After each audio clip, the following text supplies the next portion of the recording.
Naturellement, sur la question de l'ouverture à la concurrence du ferroviaire régional, le groupe Rassemblement National fera part de son opposition. Nous sommes naturellement favorables à la défense du service public, des services publics et du service public ferroviaire en particulier.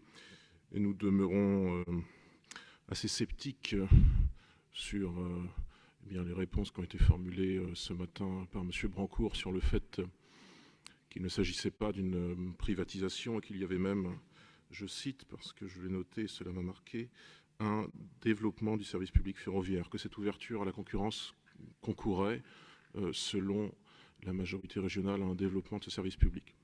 Nous pensons, bien au contraire, que cette ouverture à la concurrence, surtout si elle est pratiquée hâtivement, et l'exemple de la Provence-Alpes-Côte d'Azur a été cité il y a quelques minutes, serait une très mauvaise chose. Et que le ferroviaire est, comme il a été rappelé, historiquement un service public, parce que, effectivement, quand il y avait des opérateurs privés au XIXe siècle, cela ne marchait pas bien. Il a été nécessaire à un moment donné que l'État, un État stratège et aménageur,